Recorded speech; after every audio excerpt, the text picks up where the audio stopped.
خداوند یسوع مسیح کے عظیم جلالی بابرکت اور قدوس نام میں آپ سب کی سلامتی ہو۔ میرا نام مبشر جیفی ہے اور آج ہم سیکھنے والے ہیں بائبل مقدس کیا ہے۔ لفظ بائبل یونانی زبان کے لفظ ببلیا سے ماخوذ ہے۔ یونانی کا یہ لفظ لاطینی زبان میں اپنا لیا گیا اور وہاں سے یہ مغربی زبانوں میں آیا۔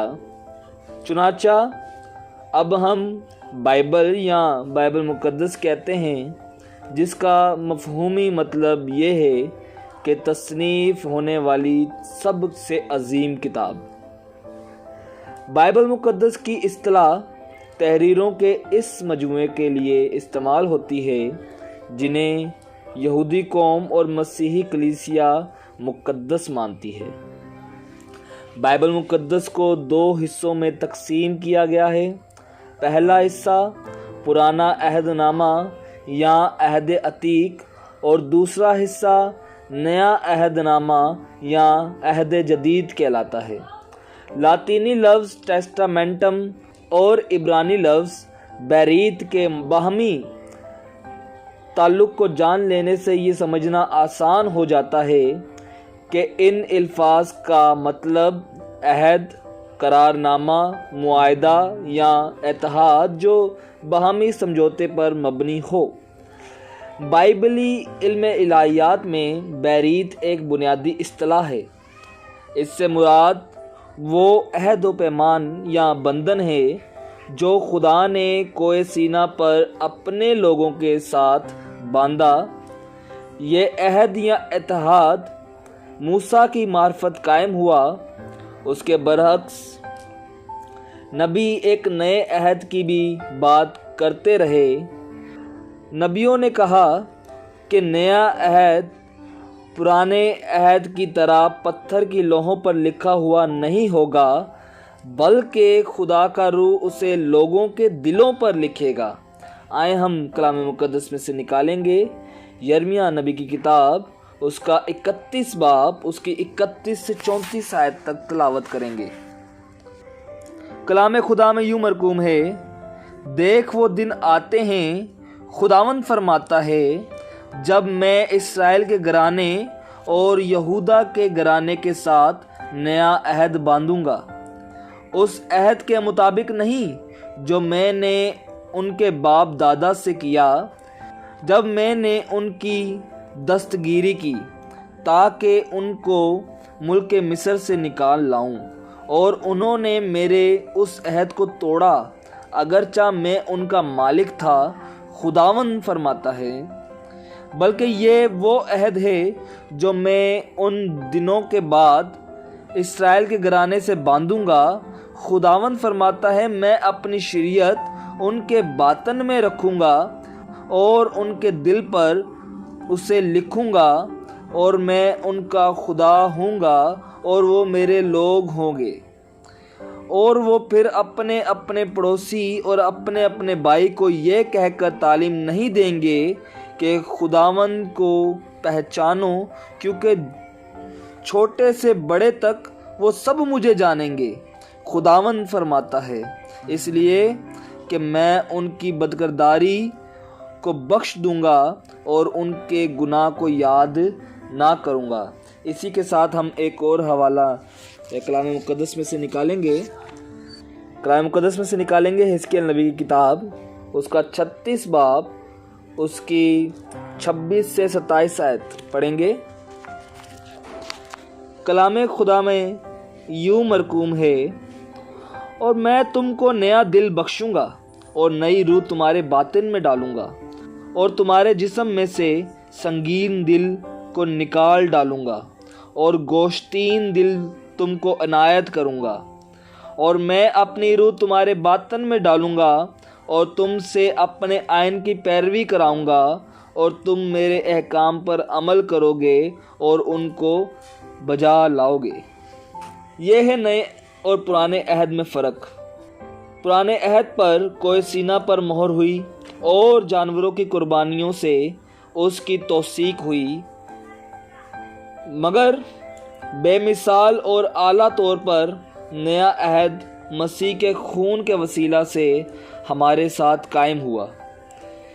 عبرانی اصطلاح بیریت کا ترجمہ یونانی زبان میں دایاتھیکے کیا گیا، جس کے معنی ہیں اہتمام یا بندوبست۔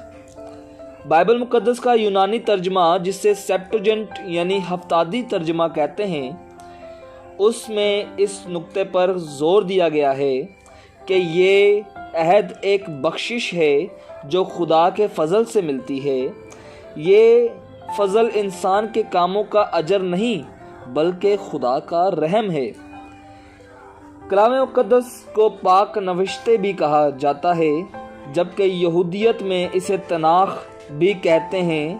تناخ دراصل سرنامیہ یعنی الفاظوں کے ابتدائی حروف کو ملا کر بنایا گیا لفظ ہے، یعنی تورات، نبیین اور کتابین، توریت، انبیاء اور کتب۔ یہ وہ 3 حصے ہیں جن میں عبرانی بائبل مقدس تقسیم کی گئی ہے، یعنی تورات، نبیوں کے صحیفے اور نوشتے۔ بائبل مقدس کے پرانے عہد نامے میں کل کتابیں 39 ہیں اور نئے عہد نامے میں کل کتابیں 27 ہیں۔ ان کی کل تعداد 66 بنتی ہے، یعنی 66۔ یہ 66 کتابیں 1600 سال میں تحریر ہوئیں۔ یہ تمام کتب 1400 قبل از مسیح سے 90 بعد از مسیح تک لکھی گئیں۔ ان 66 کتابوں کے مصنف کی تعداد 40 ہے۔ پرانے عہد نامہ کو 32 مصنفین نے تحریر کیا اور نئے عہد نامہ کو 8، مگر اس کتاب یعنی بائبل مقدس کا لکھوانے والا صرف ایک ہے، یعنی خداوند۔ پرانے عہد نامہ کی کتابوں کو 5 حصوں میں تقسیم کیا جا سکتا ہے۔ پہلی 5 کتابیں پیدائش سے استثنا تک توریت یا شریعت کی کتاب کہلاتی ہے۔ دوسری 12 کتابیں یشوع سے آستر تک تاریخی کتب کہلاتی ہے، جس میں بنی اسرائیل کی تاریخ رقم ہے۔ تیسری 5 کتابیں ایوب سے غزل الغزلات تک شاعری یا نظم کی کتاب کہلاتی ہے، جسے حکمت کی کتابیں بھی کہا جاتا ہے۔ چوتھی 5 کتابیں یعنی یسایہ سے دانیل تک انبیاء اکبر کی کتابیں کہلاتی ہیں، اور 5ویں 12 کتابیں یعنی ہوشیہ سے ملاکی تک انبیاء اصغر کی کتابیں کہلاتی ہیں۔ ان انبیاء اکبر اور انبیاء اصغر کی کتابوں کو نبوتی کتابیں بھی کہا جاتا ہے۔ نبوتی کتابیں کل 17 ہیں۔ نئے عہد نامہ کی پہلی 4 کتابیں اناجیل کہلاتی ہیں، یعنی متی سے لے کر یوحنا تک۔ ان کتابوں میں مسیح کی پیدائش، معجزات، تعلیم، صلیبی موت، مردوں میں سے جی اٹھنا اور آسمان پر اٹھایا جانے کے واقعات درج ہیں۔ اعمال کی کتاب کو تاریخی کتاب کہا جاتا ہے۔ اس میں کلیسیا کی تاریخ درج ہے اور اس میں 21 خطوط یعنی رومیوں سے یہودا تک، اور اس کے علاوہ ایک نبوتی کتاب بھی شامل ہے جس کا مصنف خداوند یسوع مسیح کا شاگرد یوحنا عارف ہے، اور ہم اسے مکاشفہ کی کتاب کہتے ہیں۔ بائبل مقدس کے پرانے عہد نامہ میں کل ابواب 929 ہیں اور نئے عہد نامہ میں 260۔ بائبل مقدس میں 1179 یعنی کہ 89 ابواب ہیں۔ پرانے عہد نامہ میں 23,208 آیات، نئے عہد نامہ میں 7,956 آیات، کل 31,164 آیات شامل ہیں۔ امید ہے کہ آپ کو اس کلام کے وسیلہ سے بہت کچھ سیکھنے کو ملا ہوگا۔